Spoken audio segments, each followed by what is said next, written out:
All right, welcome to today's Explainer. We're deploying a cold, hyper-analytical, top-down framework to dissect the structural changes that are, frankly, breaking global asset pricing models as we know them. If you've been watching the markets this week, you know we're at a massive inflection point. Today is July 28th, 2026, and we're moving way past the headlines to understand exactly how the AI narrative is cracking and how the Federal Reserve, under Chairman Kevin Warsh, is facing what's probably its ultimate leadership test. Okay, let's jump straight into our roadmap for today. We'll be hitting macro sentiment, treasury and currency dynamics, equity microstructure, sector rotations, institutional insight, and we'll wrap it all up with a concrete strategic action plan. Starting right off with Section 1, Macro Sentiment and Foundation. You know, right now, the global macro environment is acting exactly like a swan. It looks incredibly calm on the surface. The Dow just popped, but beneath the water, it is paddling frantically.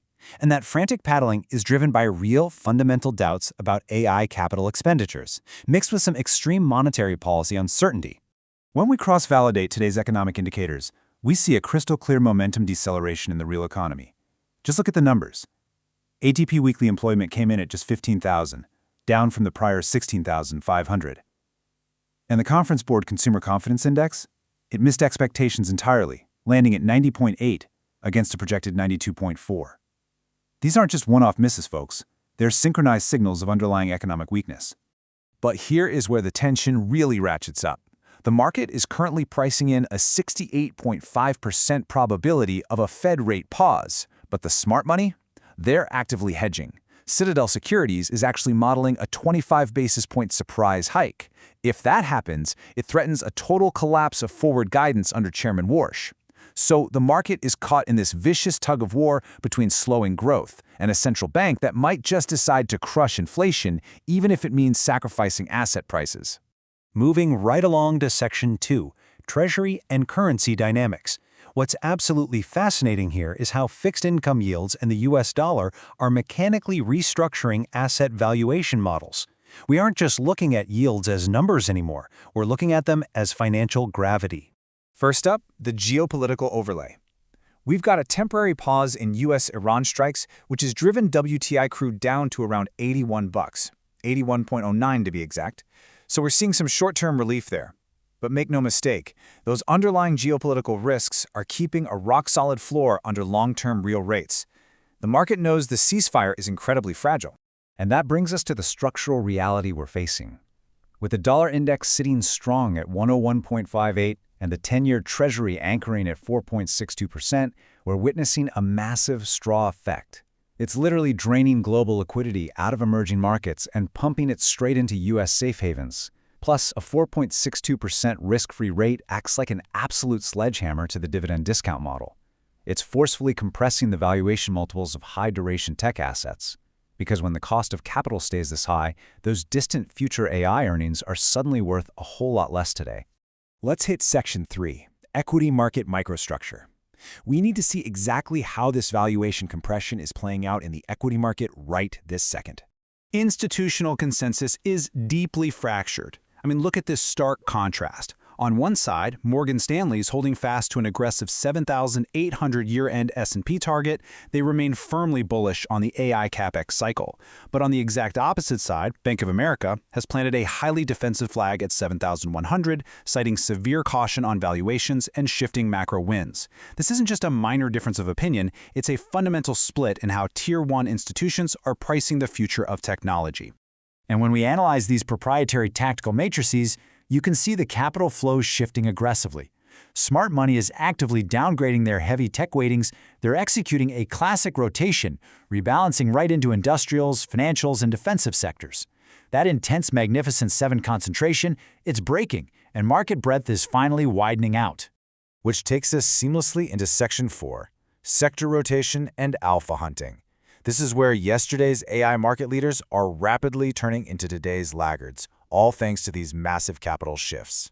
We hit a real psychological inflection point on July 27th. It basically forced portfolio allocators to stop and ask a terrifying question. Is this massive AI capital expenditure boom actually a virtuous circle of productivity? Or is it just a cyclical financial bubble? Because when CapEx starts outpacing clear revenue generation, institutional patience wears thin fast. And that impatience sparked an absolute meltdown. Triggered by a staggering $250 billion OpenAI data center lease rumor, the semiconductor space took a huge hit. NVIDIA actually dropped below that critical $200 psychological support level. SK Hynix, a huge key memory indicator, plunged 46% from its peak. And the SOXX Semiconductor Index, down over 12% in a single month. This is exactly what multiple compression looks like in real time. But here's the absolute crucial point. This is not some fundamental destruction of the broader market. It's a risk-parity rebalancing, plain and simple. Capital is fleeing those high-duration semi-trades and routing directly into the Russell 2000 for small-cap value exposure. It's pushing biotech and healthcare to all-time highs, and it's flowing into defensive staples like Coca-Cola, which just proved its pricing power with a massive earnings beat. The money isn't vanishing. It's just rotating to where valuations actually make sense. So, look who's winning this rotation. Apple. By strategically favoring share buybacks and keeping CapEx highly constrained and disciplined, Apple just reclaimed the market cap throne from NVIDIA, hitting a staggering $4.94 trillion. In a market terrified of runaway spending, Apple's strict financial discipline is commanding a massive premium. Moving on to Section 5, Institutional Insight and Forward-Looking. We have to ruthlessly filter out the daily geopolitical and monetary noise to see what the smart money is actually pricing in for tomorrow. Bank of America issued a stark warning today, pointing out an incredibly precise historical parallel. They noted that since 1994, the Fed has not raised rates when the market priced in less than a 60% probability. An unexpected rate hike tomorrow would shock the system exactly like that catastrophic 1994 tightening cycle. If the Fed hikes, they are literally throwing the forward guidance playbook out the window. At the same time, we have to filter the geopolitical premium. Washington has paused strikes on Iran for a fourth consecutive night, signaling a distinct shift from military dominance back to political negotiation. For the market, this means a temporary cap on oil spikes, which actually accelerates that risk-on rotation into broader non-energy sectors. Finally, Section 6, our Strategic Action Plan. We're synthesizing all these complex macro crosscurrents into a concrete, binary playbook for institutional fund managers. If you're running a portfolio, you absolutely have to adjust your weightings based on these specific thresholds. Scenario A, the bullish case. If we get a Fed consensus hold, say a 10-2 vote, you want to overweight defensive tech and the Russell 2000. But Scenario B is the danger zone. If 3 or more Fed members, like Kashkari joining Dallas and Cleveland, dissent against a pause, that is a definitive signal for a September hike, and it will further crush tech multiples. And of course, keep an eye on the black swan risk, a total collapse of U.S.-Iran diplomacy that disrupts Gulf oil supply, sending that 10-year yield skyrocketing. So our final verdict for this explainer, we are issuing a neutral to bearish stance on high-duration semiconductors. The CapEx narrative is just too fractured right now. However, we are maintaining a bullish outlook on the broader market rotation. But remember, this entire thesis hinges completely on the structural signals we get from tomorrow's FOMC decision and their updated dot plot. I'll leave you with this critical structural question to chew on. We've clearly shifted from a market where good is good to one where good is not good enough. If the narrative has completely fractured and AI earnings beats are no longer enough to justify astronomical multiples, is your portfolio properly hedged for tomorrow's reality? Thanks for joining this explainer. Stay analytical, stay focused, and seriously, keep your eyes on that dot plot.